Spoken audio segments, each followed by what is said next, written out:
তারা কোনোভাবেই সেই পথ থেকে সরে এলো না। শিরক হচ্ছে মানব জাতি, তাওহীদ হচ্ছে মানব জাতির যেমন সর্বোচ্চ সম্মাননা, শিরক হচ্ছে মানব জাতির সর্বোচ্চ নির্ণয়ন, সব থেকে রুচিহীন কাজ। এবং পৃথিবীতে যে করুক, যেখানে করুক, যেভাবে করুক, যে স্থানে করুক, মসজিদে করলে শিরক জায়েজ হয়ে যাবে? মসজিদে বসে বসে তেলেজমাতি কাণ্ড করেনি মানুষ? আজও করে যাচ্ছে। মাদ্রাসাতে বসে বসে মানুষ কবজাত, তাবিজাত, ঝাড়ফুঁকের নাম করে শিরক করেনি মানুষ? করেছে, আজও চালিয়ে যাচ্ছে। পৃথিবীর যে কোনো জায়গাতে করুক, তার অপরাধের গ্লানি এতই ভয়াবহ, আল্লাহ সুবহানাহু ওয়া তাআলা পৃথিবী থেকে বিলুপ্ত করে দিয়েছেন ওই জাতিকে। কাবা ঘরের ভিতরেও যদি শিরক হয়, জায়েজ হয়ে যাবে? জায়েজ হয়নি তো। কাবার ভিতরে যখন তারা মূর্তিগুলোকে ঢুকিয়েছিল, সেটাকে জায়েজ ছিল? জায়েজ ছিল। আজকে যারা বলছেন না মওলানা করছেন, মসজিদে করছেন, বাইতুল্লাহতে আল্লাহর ঘরের ভিতরে করলেও তা জায়েজ হয় না। এই তো এখানে টাকা পাঠাতে করলে, আর বড় চোখে করলে, আর বীরভূমে করলে, ইলাম বাজারে করলে জায়েজ হয়ে যাবে? হবে না। আল্লাহ সুবহানাহু ওয়া তাআলা শুধুমাত্র এই পাপটির ভয়াবহতা মানুষকে সম্পর্কে অবগত করানোর জন্য গোটা জাতিকে, নূহ আলাইহিস সালামকে এনে বললেন যে দেখুন আল্লাহ, আমি তো দাওয়াতু কওমি লাইলাম ওয়া নাহারা, আমি রাত দিন এদেরকে দাওয়াত দিয়েছি যে তোমরা ফিরে এসো, আল্লাহর কাছে ক্ষমা চাও, আল্লাহ তোমাদেরকে বৃষ্টি দেবেন, আল্লাহ তোমাদেরকে সন্তান দেবেন, আল্লাহ তোমাদেরকে ফুল ফসল দেবেন, আল্লাহ তোমাদেরকে নিয়ামত দেবেন, সব ক্ষমা করবেন। কোনো কথা তারা শুনলো না। শিরকের এই আবাহন পৃথিবীতে তারা জারি করলো। আল্লাহ সুবহানাহু ওয়া তাআলা বলেন না, এই জাতিকে রাখতে হবে। সেই কাজ মুসলিম উম্মাহ, অন্য মানুষ তো মুশরিক হয়ে পৃথিবীতে জন্মেছে, মুশরিক হয়ে তারা মুসলিম হয়ে জন্মানোর পরেও, ইসলামের ফিতরাতের উপরে জন্মানোর পরেও শিরকে অবলম্বন করেছে এমন বহু মানুষ। মুসলিম নাম ধারণ করার পরেও যে শিরকে উচ্ছেদের জন্য, যে শিরকে মূলোৎপাটনের জন্য আল্লাহ পাক রব্বুল আলামিন প্রত্যেক যুগে যুগে নবী রাসূল আলাইহিস সালাতু ওয়াস সালামদেরকে প্রেরণ করেন। ওয়ালাকাদ বাসনা ফি কুল্লি উম্মাতিন রাসূলান আন ইবুদুল্লাহ, প্রত্যেক যুগে নবী রাসূলদেরকে আল্লাহ প্রেরণ করেছেন শুধুমাত্র একমাত্র আল্লাহর ইবাদত আর কারণ নয়, এবং তাগুতের বিরোধিতা করবে, এই মর্মে নবী রাসূলদেরকে প্রেরণ করা হওয়া সত্ত্বেও যারা আজও এই ধরনের কর্মকাণ্ড করে যাচ্ছে, কি ভাবছেন এই পৃথিবী থেকে আমরা বিলুপ্ত হব না? বিলুপ্ত করে দিয়েছে। আজও পৃথিবীতে একচেটিয়া যেখানে শিরকের আবাহন চলে, শিরকের কোনো কর্মকাণ্ড, শিরকের সঙ্গে পরিযুক্ত মানুষ, শিরকের সঙ্গে যুক্ত সমাজ, দেখবেন তাদের কোনো খুব একটা কল্যাণ হয়। পৃথিবী থেকে দীর্ঘদিন দেখবেন বড় বড় গ্রাম, বড় বড় অট্টালিকা, বড় বড় প্রাসাদ, শিরকের যেখানে ভূমি, পৃথিবী থেকে বিলুপ্ত হয়েছে, আজও হচ্ছে। আমরা একসঙ্গে হয়তো হয়নি, কিন্তু হচ্ছে। আর তাওহীদ, তাওহীদ বিলুপ্ত হওয়া নয়। তাওহীদ হচ্ছে মানব জাতির আসলে ফিতরাত, তাওহীদ হচ্ছে মানব জাতির আসলে প্রকৃষ্ট রূপ, তাওহীদ হচ্ছে মানুষের আসলে প্রকৃত তার বৈশিষ্ট্যগত সত্তাগত একটা চেতনা যে আল্লাহ সুবহানাহু ওয়া তাআলা আমাদের মাবুদ, আল্লাহরই ইবাদত করতে হবে।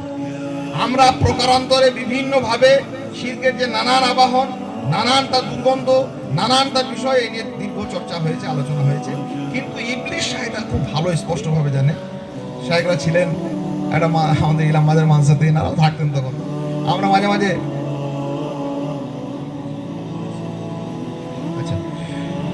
মায়েরা বোনেরা যেখানে বসেছেন, আপনাদের সংখ্যা অনেক বেড়েছে আলহামদুলিল্লাহ। আপনারা একটু ছোট ছোট করে জায়গা অল্প নিয়ে আর কি একটু ঘেসে ঘেসে বসুন, শীত রয়েছে এখনো, যাতে করে সকলে বসার সুযোগ পান, সকলকে বসার সুযোগ করে দিন। ইবলিস শয়তানের দীর্ঘদিনের প্রচেষ্টায় নূহ আলাইহিস সালামের কওম শিরক শুরু করলো। বিলুপ্ত হলো চলে যাক, অদ্যাবধি আজ পর্যন্ত ইবলিস শয়তান জানে যে পৃথিবীর একটা অপরাধ, একটাই মাত্র অপরাধ, যাকে কোনোভাবে মানুষকে যদি করানো যায় তাহলে আমার সর্বস্ব, আমার যা কিছু উদ্দেশ্য তা পূরণ হবে, মানুষকে চিরস্থায়ী জাহান্নামী বানানো যাবে, জাহান্নামে অন্তত ঢোকানো যাবে। সেই জন্য আহলে হাদিস বলে কথা নেই, কোরআন সুন্নাহর অনুসারী কথা নেই, আলেম ওলামা কথা নেই, যে কোনো জায়গাতে তার অধীন প্রবেশাধিকার নিজের কিছু জারি করে রেখেছে। এবং কি করে ঢোকা যায়, কোন ভাবে ঢোকা যায়। ইলাম বাজারে আমরা থাকতাম, তখন শায়েখ থাকতেন, ছিলেন তখনও, এখনো রয়েছেন। আমরা একটা দোকানের পাশ দিয়ে বেরিয়ে যাই, মাঝে মাঝেই যাই, কিসের দোকান একটা আরো, সকালবেলাতে মুসলিম নামাজি একবার পরেশগার লোক দাঁড়িয়ে আছে, সব আছে। সকালবেলাতে একটা পেতলের ঘটি নিয়ে আর এক মুঠো ধূপ নিয়ে, পেতলের ঘটি থেকে পানিটা সামনে ছিটয় আর ধূপটাকে এরকম করে ধোয়ান। এরকম করছেন কেন? একদিন বলেছি, রেগে গেছিল, কেন এটা কি করলে হবে, এটা বেদাত হবে নাকি? আমাদের তখন জমিয়তের কাজ চলতাম, শেখ শামসুল্লাহ সাহেবকে নিয়ে এই কাজ করতাম। ওর একটা রাগও ছিল, বলে এটা কি শিরক বেদাত নাকি? আমরা কিছু বলি না, আপনি কেন এই পানিটা ছেটাচ্ছেন এরকম করে, আর ধূপটা এরকম করে ঘোরাচ্ছেন কেন? বললে এই পানিটা ছেটাচ্ছি কেন জানেন? আপনাদের আল্লাহদের মৌলবীরা না খুব বেয়াদব। কেন? যা দেখে খালি বলে বেদাত না হলে শিরক, বেদাত না হলে শিরক, এদের আর মুখে কোনো কথা নেই। আমি ওই জন্য আইলাদি মলি দেখতে পারি না। আমি আইলাদি মলি স্যার, ও বলছে আমি আপনাকে দেখতে পারার কোনো দরকার নেই, আপনার দোকানদারিতে আমার কোনো লাভ নেই, আপনি এটা ঘোরাচ্ছেন কেন? বলে সামনে ধুলো দেখছেন না রাস্তাতে, এই জন্যই এই ঘটিতে আমার বাপ দিয়ে গেছেন এই ঘটিটা, অনেক দিনকার ঘটি, এই ঘটিটা থেকে পানিটা আমি ছিটি। আর ধূপটা কেন এরকম করছেন? বলে ধরে দুর্গন্ধ হয়। আর দুর্গন্ধ হয়, ঠিক আছে ধূপ দিচ্ছেন, তো ক্যাশ বাস্কটা খুলে তার ভিতরে এরকম করে ঘোরালেন কেন? আরো লেগে গেছে। বেশ কিছুদিন চলে গেল, কারি সাহেব আমাদের আছেন ছোট যোগের, উনি সঙ্গী ছিলেন, উনি এক ওনাকে নিয়ে 5-6 মাস পরে শ্রাবণ মাসের দিন প্রচুর বৃষ্টি হয়েছে, থই থই করছে সব পানিতে, ওনার দোকানের সামনে মানে জুতো পরে যাওয়ার জন্য জুতো খুলে যেতে হবে, খবরের কাগজটা আনতে যাচ্ছি ওনার দোকানের সামনে দিয়ে, দেখছি সেই পেতলের ঘটি আর সেই এক গোছা ধূপ পানিটাকে ছিটোচ্ছে। আমরা দাদা আজকে খুব ধুলো নাকি?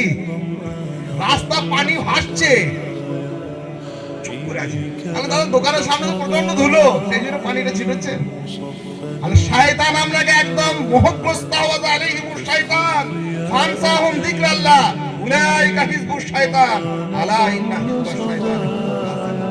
শয়তান কেমন করে জড়িয়ে ধরেছে ওকে, কিসে? যে এটা বরকতের একটা লক্ষণ, বরকতের মালিক হচ্ছেন আল্লাহ তাবারাকাল্লাযী বিয়াদিহি, সমস্ত বরকতের মালিক হচ্ছেন কে? আল্লাহ। ওকে দেখিয়েছে, শিখিয়েছে, শয়তান মোর বুকের ভিতরে ফুসফুস করে আল্লাযী ওয়াসওয়াসা ফি সুদুরিন নাস, মানুষের হৃদয়ে এরকম করে ওয়াসওয়াসা দেয় যে এই ধূপটাকে এরকম করে ক্যাশ বাসনে বরকত হবে আর এই পানিটা ছিটানো হবে। শিরক থেকে করছে না তা নয়, ব্যাপকভাবে করছে।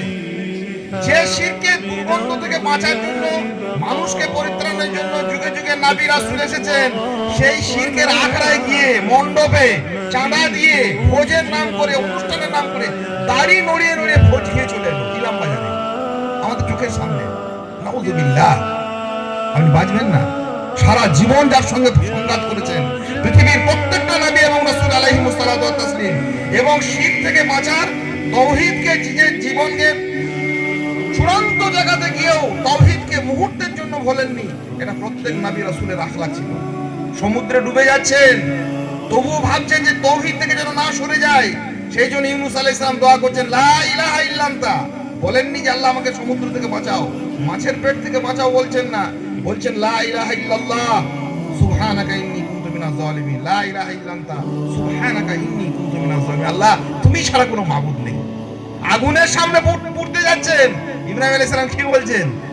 আমার সমস্ত কাজ, আমার সমস্ত ইবাদত, ইন্না সলাতি ওয়া নুসুকি ওয়া মাহইয়া ওয়া মামাতি লিল্লাহি রাব্বিল আলামিন। তাওহীদের সঙ্গে প্রচন্ড অসুস্থ হয়ে যাচ্ছেন, তিনি কি বলছেন? আনতা আরহামুর রাহিমিন, আমাকে বিপদ আকর্ষণ করে ফেলেছে, বিপদ আমাকে ছুঁয়ে ফেলেছে, মাসানিয়া দুর ওয়া আনতা আরহামুর রাহিমিন, আমাকে বিপদ আচ্ছন্ন করেছে হে আল্লাহ। এইগুলো সব তাওহীদি কালেমা।